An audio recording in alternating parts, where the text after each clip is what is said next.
Hi guys, good morning. तर स्वागत आहे तुमचं आपल्या व्लॉगमध्ये. तर इकडे गावातून घरी जाता जाता जतीन आणि नीला भेटला. आता आम्ही घरी पोचलो, गावातच वस्तीला होतो, रात्री लेट झाला म्हणून. इकडे पाऊस पडायला, घरात आल्याला पाऊस पडायला लागला जोरात. आणि मग नंतर मी देवपूजा केली, माझं शुक्रवारची देवी मांडते ती मांडली आणि परत गावात आलो. गावात डेकोरेशन परत आम्ही स्टार्ट केला. मग मी यांना थोडी मदत केली, हा नीला परत आलेला टाईमपास करायला.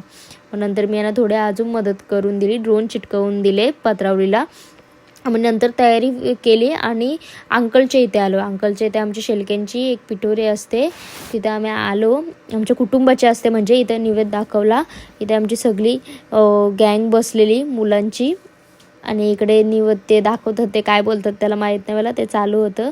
इथे त्या श्रवणला नेत होते तरी जात नव्हतं. हा बघा, हा आमचा आयुष दरवर्षी हाच आरतीला तबला वाजवतो आणि एकदम परफेक्ट वाजवतो. आणि बघा, आम्ही सगळी आरती करत होतो, आमची सगळी घरातली जमलेली आरतीसाठी.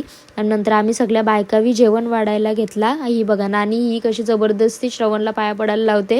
ही आरवी बघा कशी भावकावून फोनमध्ये बोलते, बाबा खाऊ आण. इकडे आमच्या घरातला संस्कारी मुलगा इकडे पाया पडतोय. मग इकडे मी पण देवाच्या पाया पडून घेतला आणि घरी गेले. तर यांचं बहुतेक डेकोरेशन पूर्ण झालेला होता, थोडा थोडा करून यावी एकट्यावीच बहुतेक पूर्ण केलेला. मग मी पण यांना मदत करायची सुरुवात केली. यांना चांगल्या पत्रावल्या बघून दिल्या, खराब एक साईडला ठेवल्या आणि चांगल्या एक साईडला ठेवल्या आणि हे द्रोण असे चिटकवून दिले. मग आम्ही दोघं थोडं केला आणि इतकं आमचं काम कंप्लीट झालं. चला बाय, भेटू पुढच्या व्लॉगमध्ये.